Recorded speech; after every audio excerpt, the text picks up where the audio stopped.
Yağmur yaşın dök asman, güneş gözleyedin bulutlarda. Kellem tolkundu men adışın, gözüm göründüm köpüsü yalan.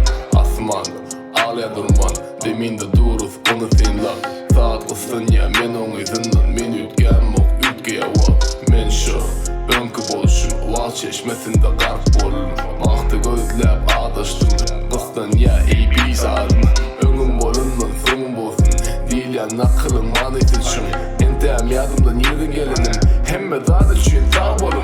Emma, zaylın ya, her kim öz yolun saylaya. Kime neme deyip akıl verecek, barının beynisi akıl şeşme. Adım zattır maklum başı, diyadadır on akıllı huşi. Dünya tegeleye bir yüzük bolsa, insandır ol yüzüğün karşı.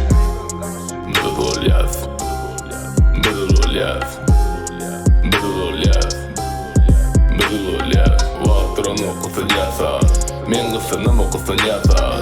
Vaktırını kısın yasa, vakt geçe hulu yasa. Vaktırını kısın yasa, vaktırını kısın yasa. Men kısınım o kısın yasa, vakt geçe hulu yasa.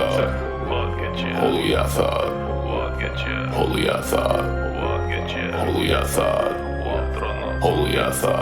Delikatçı dünya hemmedat tölöli, mörit bilen tölöya durmuş tapalny. Terede ölçüye berilen vakti, bugün kıynansımam ertirim gülkü. Güdüran oynaya çektirip ahi, bugünüm geçer tirim gelir.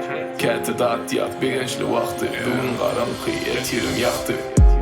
Ulalanda iş hoş gelmez, katini görmesen yaşıktın beri. Belipe gelse özün bilmez, doğalı doymadığından hali. Teret, göryan demi, çağlık dostum nerede kalır. Bugün biz daşta, bugün biz başka. Belipe valt, üzmedi.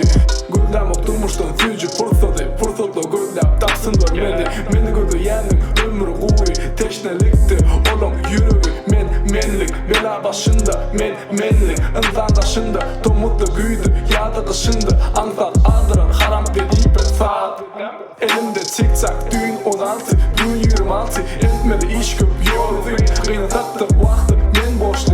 Men önkü del, indi başka. Yol can etme, bağışla. Görüşmek İslam'a gerek gel. Hakiki dostum yanımda. Bıdıl yaz, bıdıl yaz, bıdıl yaz, bıdıl yaz. Vaktırını kısın yasa, men kısınım o kısın yasa. Vaktırını kısın yasa, vakt geçe hulu yasa. Vaktırını kısın yasa, vaktırını kısın yasa. Men kısınım o kısın yasa, vakt geçe hulu yasa. Hulu yasa, hulu yasa, hulu yasa, hulu yasa.